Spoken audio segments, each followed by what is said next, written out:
My parents demanded that my husband and I give them the inherited lake cabin after discovering it was worth over $400,000. When we refused, they plastered disputed signs and graffiti, stopping us from selling it to cover my daughter's medical bills. I recorded an owner's affidavit and asked title to hold. Then the county recorder flagged a notary stamp that shouldn't exist on our file. My grandmother, Rosie, was the kind of woman who smelled like cinnamon and old books. Her hugs could cure anything from a scraped knee to a broken heart. She was my person. When she passed away 2 years ago, she left me her small, unassuming cabin on Miller's Lake. It wasn't a palace. It was a quaint, 2-bedroom A-frame, built by my grandpa's own hands in the 60s. For me and my husband Roman, that cabin was the repository of my happiest memories. The inheritance was purely sentimental. In fact, it was a bit of a financial drain. The property taxes in that county were no joke, and the yearly upkeep for a place we barely had time to visit, living 3 hours away with demanding jobs, was a constant low-level stress.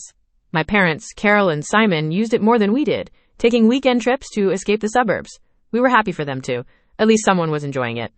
The deed was filed, the transfer was clean, and the cabin sat waiting, a quiet monument to a woman I missed every single day. Then, 6 months ago, our world tilted on its axis.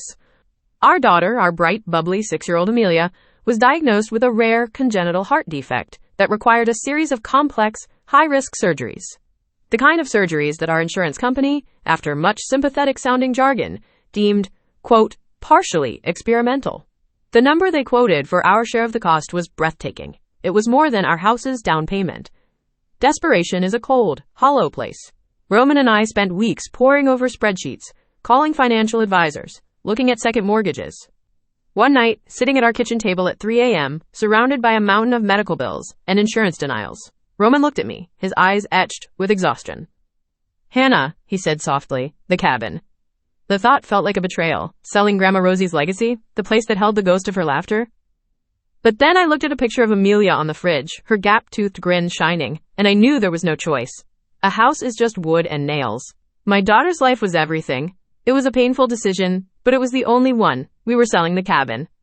We called a local realtor, someone recommended by a friend. We were hoping for maybe $150,000, enough to cover the first surgery and give us some breathing room. The realtor, a cheerful woman named Brenda, went to see it. An hour later, she called back, her voice buzzing with an energy I couldn't decipher. "Hannah, you're not going to believe this," she said. "A tech billionaire just bought the 2 adjacent lots and is building a massive compound.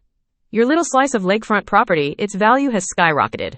I'm confident we can list for $450,000 and get an offer over $400,000 within a week." I dropped the phone. Roman caught it, putting it on speaker as I sank into a chair, tears streaming down my face. $400,000. It wasn't just breathing room, it was a cure.